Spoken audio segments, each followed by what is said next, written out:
को नमस्कार। आज हम बात करने वाले हैं देवी भागवत महापुराण कोड नंबर 1897 के बारे में। देखिए यहाँ पर श्रीमद् देवी भागवत महापुराण जो प्रथम खंड है, सरल हिंदी व्याख्या सहित, ठीक है, और ये गीतापुर गोरखपुर से प्रकाशित है। दोस्तों इसके पेज नंबर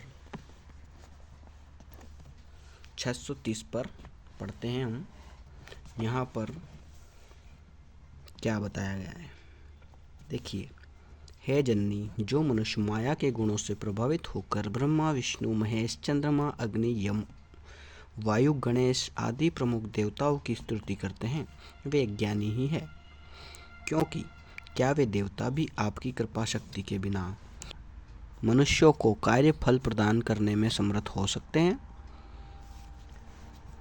हे अम्ब, जो लोग सुविस्तृत यज्ञ में देवताओं को अधिकृत करके अग्नि में पुष्कल आहुति देते हैं, वे मंदमती है। क्योंकि यदि स्वाहा रूप में आप न होती तो देवता हविद्रव्य को कैसे प्राप्त होते? तब फिर ये मूढ़ आपका ही यजन क्यों नहीं करते? दोस्तों इसके पेज नंबर 631 पर पढ़ेंगे।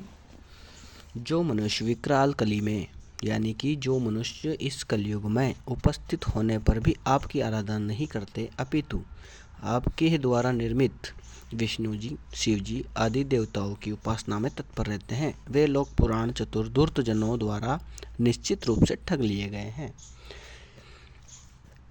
डिसाइड आपको करना है दोस्तों, क्या करना है क्या नहीं करना है, ठीक है। यहाँ पर बोला गया है धूर्त जनों निश्चित रूप से ठग लिए गए हैं। यह जानकर भी कि देवता आपके अधीन हैं तथा दैत्यों द्वारा छिन्न भिन्न और प्रताड़ित किए जाते हैं, जो मनुष्य श्रद्धापूर्वक भूलोक में अन्य देवताओं की उपासना करते हैं, वे मानो हाथ में अत्यंत प्रकाशमान दीपक लेकर भी किसी जल रहित भयानक कूप में जा गिरते हैं। हे माता, आप ही सुखदायिनी विद्या तथा दुखदायिनी अविद्या हैं, और आप ही मनुष्यों के जन्म मृत्यु का दुख दूर करने वाली हैं। है जननी, मोक्ष की कामना करने वाले लोग तो आपकी आराधना करते हैं, किंतु मंदमती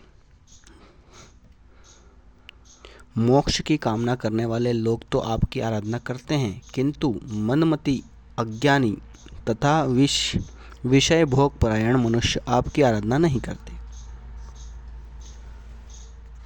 ब्रह्मा विष्णु महेश अन्य देवतागण शरणदायक चरण कमल की निरंतर उपासना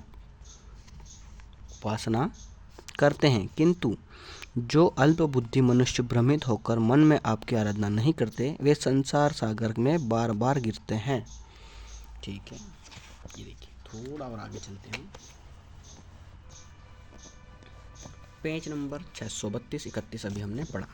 यहाँ पर बताया गया है, हे जननी, महर्षि भृगु कुपित होकर भगवान विष्णु को शाप दे दिया, जिससे उन्हें पृथ्वी पर बार बार मत्स्य कूर्म वराह नरसिंह और छली वामन का अवतार लेना पड़ा।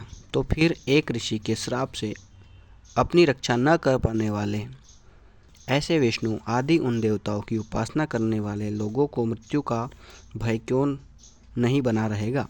हे माता, संपूर्ण संसार में यह बात प्रसिद्ध है कि भृगु मुनि के कानन में गए हुए भगवान शिव का लिंग मुनि के शाप कारण कटकर पृथ्वी पर गिर पड़ा था। अतः जो मनुष्य पृथ्वी पर उन कपालिक शिव को ही भजते हैं, उन्हें इस लोक तथा परलोक भी कुछ सुख कैसे प्राप्त हो सकता है? शिव से जो गणों के अधिपति गणेश उत्पन्न हुए हैं, उन गणेश को जो लोग भजते हैं, उनकी यह शरणागति व्यर्थ है। जब ब्रह्मा विष्णु महेश आदि देवता भी अहंकार के कारण आपकी महिमा नहीं जानते, तब आपके अंतिम प्रभाव वाले गुणों से मोहित तुच्छ मनुष्य आपकी महिमा कैसे जान सकेंगे?